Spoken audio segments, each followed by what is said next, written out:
இந்த ஒரு பட்டுச்சேலை உருவாக எத்தனை நாட்கள் ஆகும் தெரியுமா? ஆயிரக்கணக்கான நூல்கள், பல நாட்கள் உழைப்பு, தலைமுறைகளைத் தாண்டி வரும் ஒரு கலை. இந்த வீடியோவில் உலக புகழ்பெற்ற காஞ்சிபுரம் பட்டுச்சேலை எப்படி உருவாகிறது என்பதை நேரில் பார்க்கப் போகிறோம். வாருங்கள், இந்த அற்புதமான கைத்தறி நெசவின் உலகத்திற்கு பயணிப்போம். நாம் அணியும் ஒரு பட்டுப்புடவையின் பின்னால் எவ்வளவு உழைப்பும் பொறுமையும் இருக்கிறது என்பதை பலர் அறிந்திருக்க மாட்டார்கள். ஒரு புடவை உருவாகும் முன் நூல்கள் மிகுந்த கவனத்துடன் தேர்வு செய்யப்படுகின்றன. பின்னர் அவை வண்ணமயமாக சாயமிடப்பட்டு காய வைக்கப்பட்டு நெசவுக்கு தயாராக்கப்படுகின்றன. இந்த ஒவ்வொரு கட்டமும் அனுபவமும் துல்லியமும் நிறைந்த கைவினைத் திறனை வேண்டுகிறது. என்ன டிசைனுமோ இந்த மாதிரி மேப்பில் ட்ராயிங் பண்ணிக்கணும். அதுக்கப்புறம் அதுக்கு உண்டான டிசைன் இந்த கார்டில் பஞ்ச் பண்ணணும்.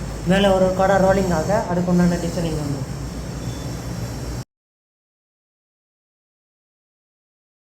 புஷ் பண்ணுறது பார்த்தீங்கன்னா பாதி ஆன்ஸ் மேலே தூக்கும், பாதி ஆன்ஸ் கீழே.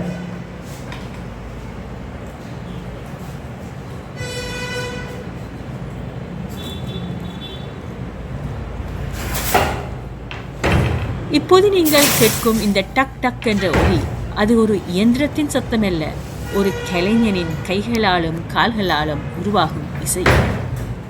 ஒவ்வொரு முறை தறி நகரும் போதும் நூற்றுக்கணக்கான நூல்கள் ஒன்றோடொன்று பின்னி பிணைந்து மெதுவாக ஒரு அழகிய புடவையாக மாறுகின்றன.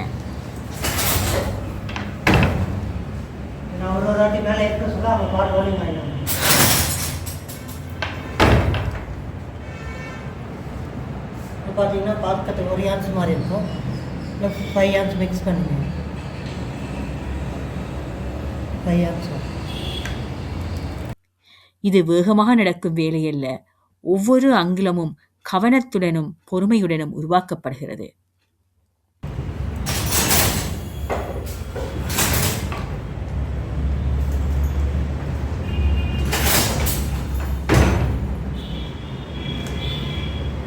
சரிக்கு பார்த்தீங்கன்னா சில்வர் கோல்டு போட்டிங்கன்னா ஒரு 5 வருஷம் 10 வருஷம் சேலை ஒரு 10 கிழிஞ்சா கூட இந்த ஜரிகை ரீசேல் பண்ணலாம். நமக்கு சில்வர் அண்ட் கோல்டு போட்டிங்கன்னா. காஞ்சிபுர பட்டுப்புடவையின் தனிச்சிறப்பு அதன் அழகிய ஜரி வேலைப்பாடுகள், பொன்னிறத்தில் மின்னும் எல்லைகள், பாரம்பரிய வடிவங்கள், கோயில் கோபுரங்களை நினைவூட்டும் வடிவமைப்புகள், மயில், அன்னம், மாம்பழம் போன்ற இயற்கை வடிவங்கள், இவை அனைத்தும் புடவைக்கு அரச கம்பீரத்தை அளிக்கின்றன.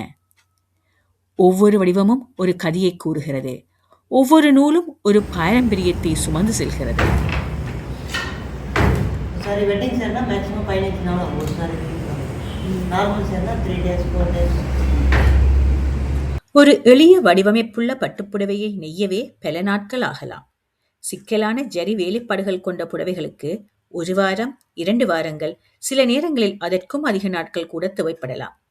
அதனால்தான் ஒவ்வொரு காஞ்சிபுர பட்டுப்புடவையும் தனித்துவமான மதிப்பை கொண்டுள்ளது. அது வெறும் பொருள் அல்ல, ஒரு கலைஞரின் நேரம், திறமை மற்றும் அர்ப்பணிப்பின் வெளிப்பாடு.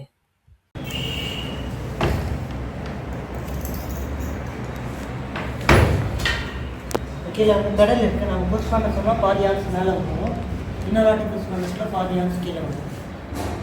இந்த கிளை என்று உருவானதல்ல, பல நூற்றாண்டுகளாக குடும்பமாக இந்த தொழில் தொடர்கிறது. தாத்தாவிடமிருந்து தந்தைக்கு, தந்தையிடமிருந்து மகனுக்கு, இவ்வாறு தலைமுறைகளை தாண்டி இந்த கிளை பாதுகாக்கப்பட்டு வருகிறது.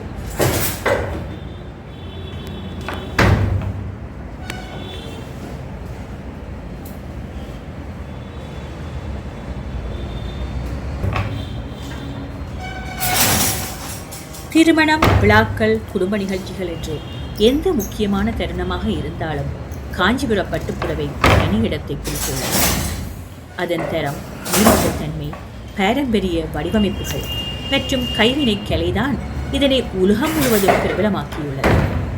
இன்றும் பல குடும்பங்களில் காஞ்சிபுர பட்டுப்புடவைகள் தலைமுறைகள் கடந்து பாதுகாக்கப்படும் குடும்ப சொத்தாக இருக்கின்றன.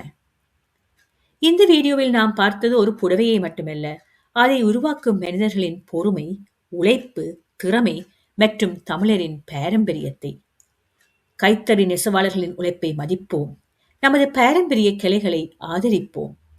அடுத்த முறை நீங்கள் ஒரு காஞ்சிபுர பட்டுப்புடவையை பார்க்கும்போது அதன் அழகை மட்டுமல்ல, அதன் பின்னால் இருக்கும் ஆயிரக்கணக்கான நூல்களின் உழைப்பையும் நினைவில் கொள்ளுங்கள்.